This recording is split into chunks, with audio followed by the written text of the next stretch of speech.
On July 17, 1982, a young white woman in Virginia was brutally raped and beaten. The assailant was a young black man. He approached the victim on a stolen bike, beating her and threatening her with a gun before raping her. After the victim reported the crime, the police singled out a black man named Marvin Anderson as the main suspect. The only reason to single Marvin out was because during the attack, the assailant had told the victim that he had a white girl, and Marvin was living with his white girlfriend, the only black man the police knew of who had a white girlfriend. Marvin had no other criminal record. The police acquired Marvin's color photo employment ID from his employer and showed this to the victim along with a series of black and white mugshots. The victim identified Marvin as her attacker. She also picked Marvin out of the lineup, in which he was the only person that had a photo in the photo series shown to the victim earlier. From the beginning of the case, people in the community knew that the real suspect was another black man by the name of John Otis Lincoln. His mugshot had been included in the series shown to the victim, but the victim chose an innocent man. Also, the stolen bike had been identified by its owner, who said Lincoln had stolen it about a half an hour before the crime took place. Marvin requested that both the bike's owner and John Otis Lincoln testify as witnesses, but the request was denied. The all-white jury convicted Marvin of rape, robbery, and abduction and sentenced him to 210 years total in the Virginia State Penitentiary. Marvin was imprisoned in 1983. He was 18 years old. The main reasons for Marvin's wrongful conviction boil down to eyewitness misidentification and government misconduct. In 1988, when John Otis Lincoln came forward and admitted his involvement in the crime, the judge declared Lincoln a liar. Lincoln confessed to having committed the crime and offered details concerning the crime in open court under oath.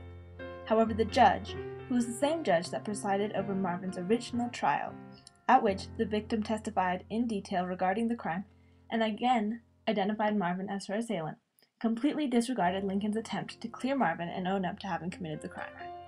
As DNA testing became more popular and the technology advanced, Marvin sought to prove his innocence. Marvin wanted the evidence from the crime to be subjected to DNA testing.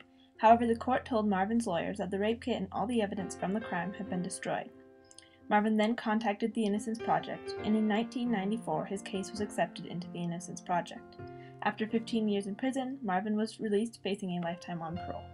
In 2001, the Innocence Project was informed that some physical evidence that had been collected from the victim's body after the crime had been located. However, the request for DNA testing was denied. The authorities said the current number of cases pending in the Division of Forensic Science and the potential for establishing unwelcome precedent were the reasons why the requests for DNA testing on Marvin's case were denied. Also, that the Virginia Department of Criminal Justice would not permit post-conviction DNA testing. In May of 2001, the state of Virginia adopted a new regulation permitting individuals convicted of felony to order new scientific analysis of evidence from their case that had not been previously tested. The Innocence Project, under this new statute, began the process of getting evidence from Marvin's case tested. On December 6, 2001, the results from the DNA evidence proved that Marvin was not a suspect in this case. He was the 99th person in the United States to be exonerated due to DNA testing. The DNA database matched the DNA evidence with 2 inmates, one of which was John Otis Lincoln. In August of 2002, Marvin received a full pardon from Virginia Governor Mark Warner. He also received about $750,000 in compensation from the state. John Otis Lincoln was convicted for the crime the same year, 20 years after he committed it.